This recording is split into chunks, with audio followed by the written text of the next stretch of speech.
Bun venit la etalarea pentru semnele de foc. Primul, bineînțeles, va fi berbecul. Ascendent, lună, soare în berbec. Ce avem pentru voi?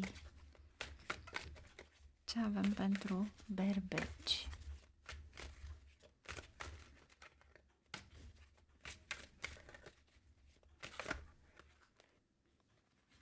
Lumea. Poate unii dintre voi vă gândiți la o călătorie sau vreți să faceți o călătorie.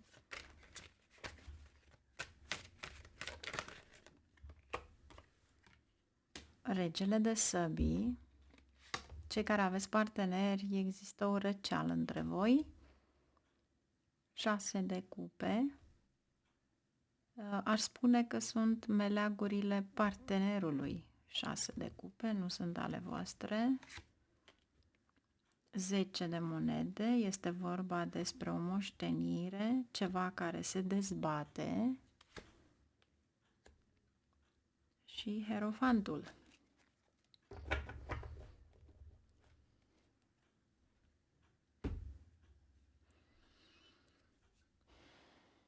Hierofantul este felul vostru de a fi buni, de întotdeauna de a împărți ceva.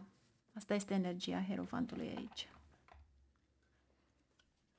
Și 10-le ăsta de monede cu justiția are de-a face cu ceva ce ține în comun de familia ta. Asul de monede, ceva la care te gândești să faci sau poate chiar dorești să pui în aplicare, îndrăgostiții.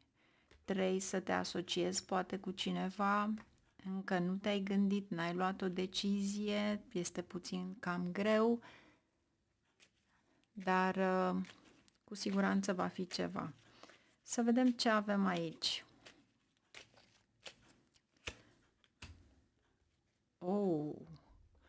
Niște secrete.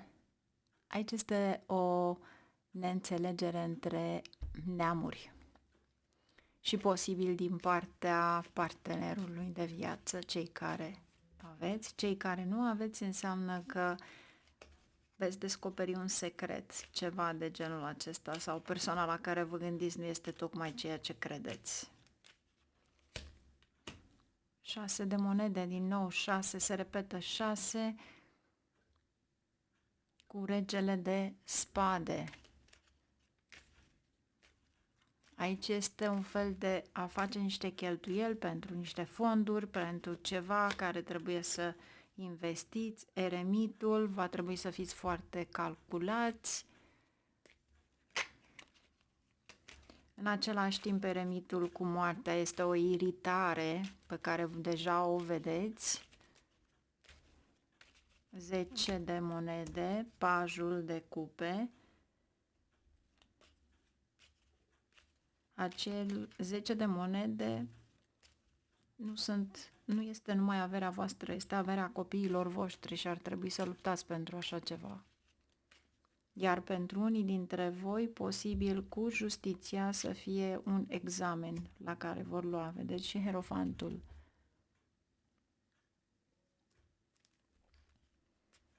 Ce vrea să ne spună Hierofantul? O victorie în ceva? Diavolul. Aici sunteți manipulați. Cu alte cuvinte,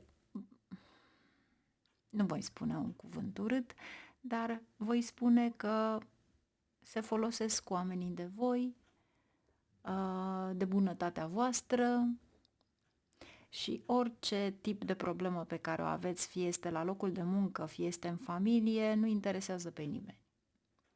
Dar ceea ce văd eu aici este că o problemă a început pentru că voi ați încercat să ajutați pe cineva. Și acum cade toată responsabilitatea pe voi.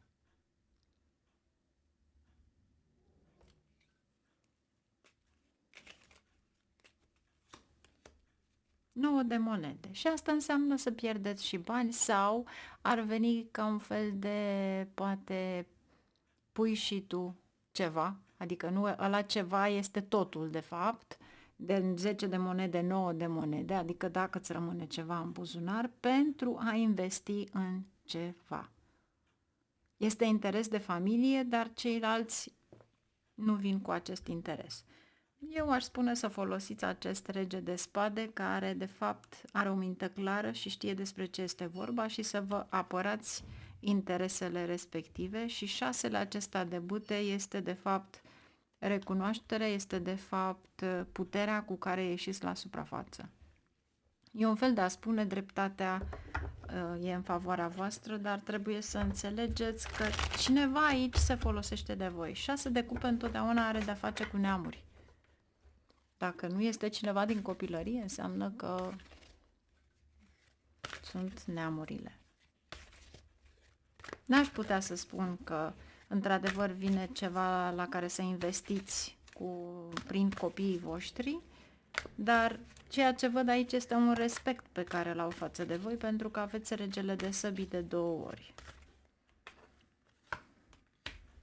3 de iarnă, o dezamăgire și o frustrare pe care o aveți și 4 de primăvară.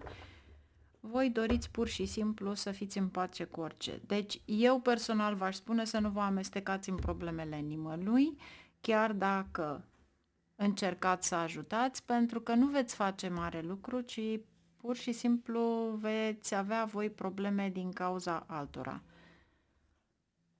Și cu siguranță aveți un succes monetar. Cu siguranță. Nu aveți niciun obstacol pentru că luptați pentru asta și vedeți regele de primăvară. Dar preferați acel 10 de monede să vină către voi și acest 9 de monede sunt taxe la state, e ceva la care, bineînțeles, sunt pierderi financiare. Va trebui să știți cum să le aranjați. Simplu. Pentru că aici este cineva care vă va ajuta să aveți acest 9 de monede. Mergem mai departe. Ascendent, lună, soare în Leu. Să vedem ce avem pentru voi. Pentru Leu. Ce avem pentru Leu? Un nou început ne arată, sau poate unii dintre voi doriți să schimbați jobul sau poate chiar veți avea niște oportunități sau niște oferte. Posibil.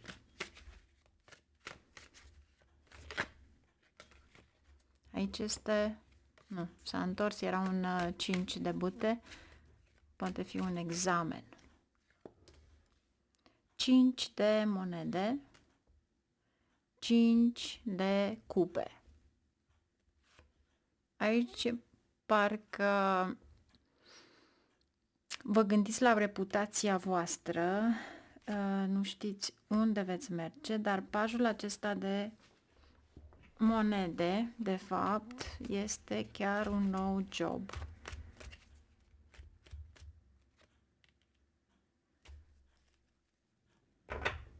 Cavalerul de monede. Ceva care te costă, dar va veni înapoi, vor veni înapoi acei bani. Iar aici avem carul, 8 de monede, cavalerul de cupe, justiția, 10 de monede, ceva ce...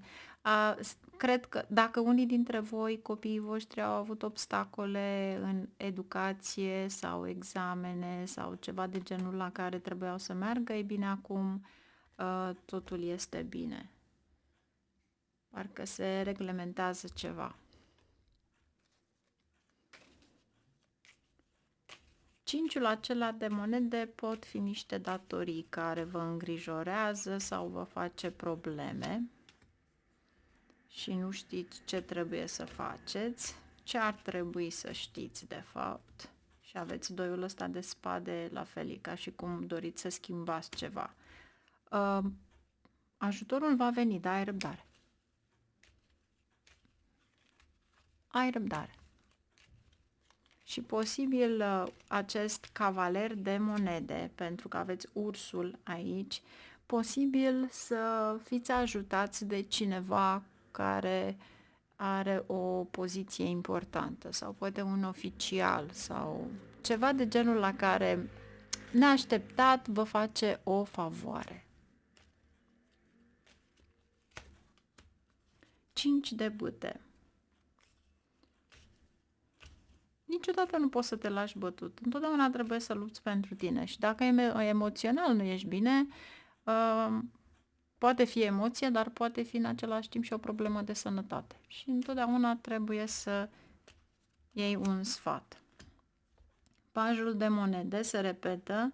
Pajul acesta de monede, vă gândiți dacă veți schimba ceva. Turnul, o surpriză, finanțe, poate că vine ceva care se extinde în afacerea voastră sau poate vine cineva într-adevăr care vă ajută.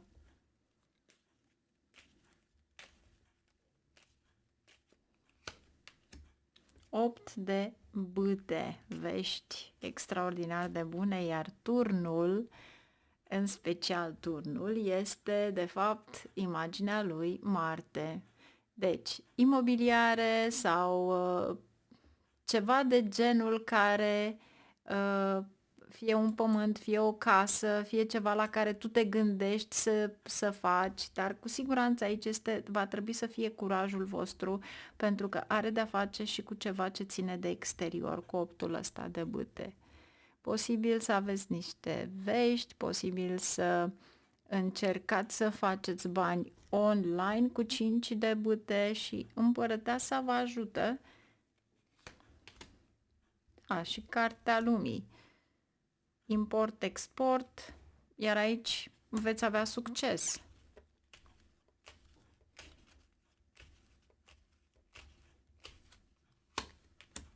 Nouă de bâte. Surpriza este că pleacă tot ce a fost ca obstacol.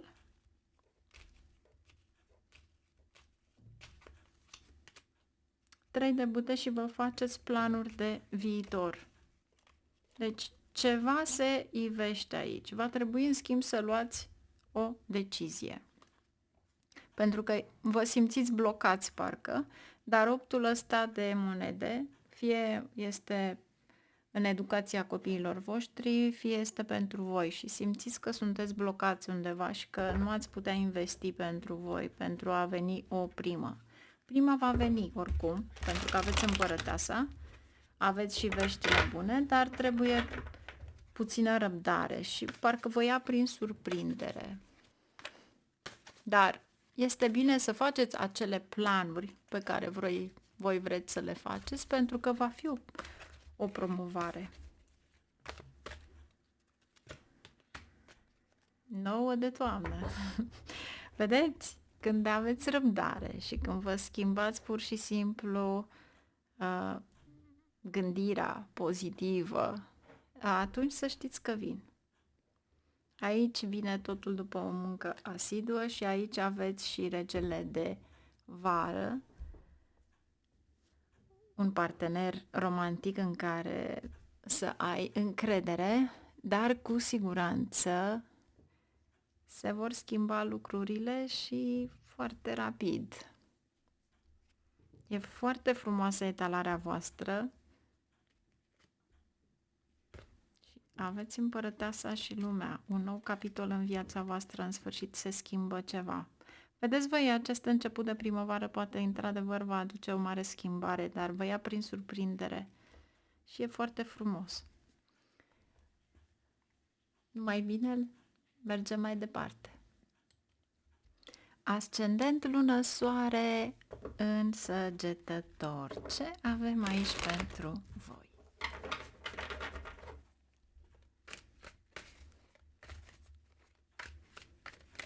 Ce avem aici pentru voi?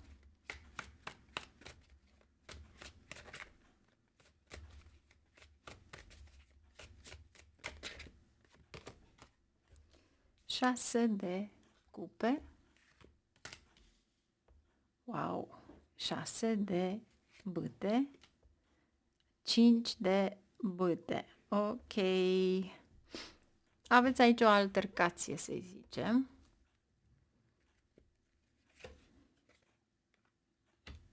Cu prieteni sau frați mai mari. 9 de spade, nebunul și steaua.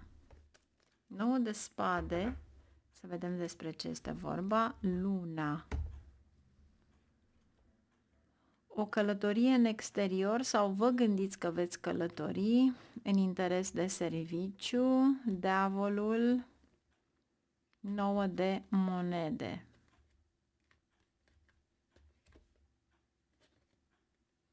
Vedeți voi, călătoria respectivă va trebui să vă abțineți de la ceva. În primul rând, atunci când aveți de-a face cu diavolul și 9 de monede, sunt niște cheltuieli neprevăzute sau ceva care nu ar trebui să faci. Ceea ce duce la un conflict, bineînțeles. Și aici nu ar trebui să-ți schimbi deloc ideea sau ceea ce vrei ca să faci. Va trebui întotdeauna să duci la bun sfârșit, pentru că este cartea guvernată de Saturn. Iar luna e un fel, ești foarte schimbător, pentru că luna este semnul peștilor. Și atunci când nu-ți convine ceva, mergi pe cealaltă direcție. Dar aici vă spune să nu vă duceți pe emoția lunii, pe ceea ce vă doriți, că luna este dorința ta. Și mare atenție, luna este și cineva de care v-ați îndrăgostit sau pur și simplu puneți ochii pentru că are bani. Dar de fapt acei bani nu sunt bani curați. Și e undeva în străinătate și este ceva la care o să suferiți. Pentru cine se aplică, bineînțeles, este o etalare generală.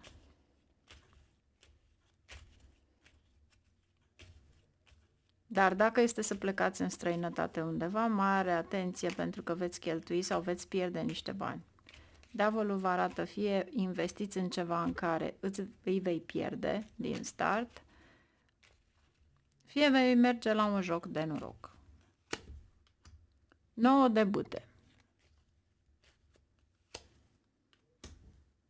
Obstacolele parcă au venit din partea familiei pentru ceva și niște dificultăți, dar chiar și dacă ești în afara țării, vei avea niște dificultăți. Roata, în schimb, ne spune că reluați ceva poate din trecut și aveți șansa să câștigați, aveți șansa de la o oportunitate mare. Și aici este și de fapt, nu e corect, aici este ambiția voastră, ambiția cu care doriți să ajungeți la acel 6 de bâte. Aici este locul meu. Acolo vreau să ajung. Vreau să ajung în fruntea acelei companii. Vreau să fiu pe acel loc. Este ambiția voastră. Pajul de spade. Fiți atenți la noutățile care circulă în jurul vostru, la cei care vă bârfesc, vă discută și cu cine vorbiți. Regele de săbii. Așteptați un răspuns, poate să semnați un contract și, bineînțeles, vă stresează. Nebunul, 9 de săbii. Foarte frumos, avem 9 de săbii aici cu 9 de săbii de aici. Nu te mai stresa, pentru că stresul acela este în mintea ta și îți faci niște planuri dubioase care de fapt nu au loc acolo și ar trebui să te detașezi. E un conflict cu tine însăți. Vedeți, e 6 de bâte în mijloc. Ce trebuie tu? Tu trebuie să te concentrezi. Da, ești singur și posibil să ai și un copil, dar Dumnezeu îți dă și 10 de monede. Caută să găsești de fapt că vei avea un ajutor din partea cuiva.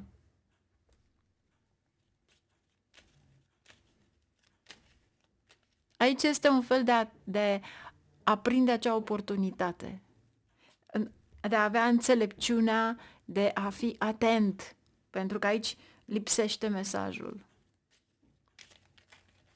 Fii serios la ceva, pentru că va veni o oportunitate. Soarele, soarele, posibil să fie un nou job, posibil să fie ceva la care poate doriți voi să călătoriți, dar călătoriile alea nu sunt tocmai bune, dar cu soarele și 10 de monede este perfect și regele de monede un nou început. Dacă v-ar finanța cineva sau cineva din familie, aici este o mare surpriză, cred că ați putea face ceva. Dar, încă ceva. Având în vedere că aici avem și turnul, dacă vă gândiți să cumpărați un imobil sau să vă îndatorați, nu este momentul. 10 ăsta de monede trebuie să vină către voi, nu trebuie să vină dintr-o bancă pentru a fi datori băncii. Are două înțelesuri aici. Și dacă vrei într-adevăr să ai succes, înseamnă că trebuie să depui un efort și trebuie să fii atent la toate oportunitățile favorabile ție, nu celorlalți, pentru că aici este ceva dubios. Ai abilitatea de a recunoaște ceva. Poți să o faci. Deci ar fi bine să înțelegi despre ce este vorba. Lasă intuiția să-ți spună despre ce este vorba. Magicianul. Poți face orice, poți să îți iei viața în mâinile tale, poți să manifesti succes și 9 de toamnă. Posibil pentru unii dintre voi, cei care aveți de-a face cu o afacere pe care voi o țineți, să știți că abia acum vin niște bani pe care i-ați așteptat de mult și vă bucurați prin a plăti și niște datorii. Numai bine, la revedere!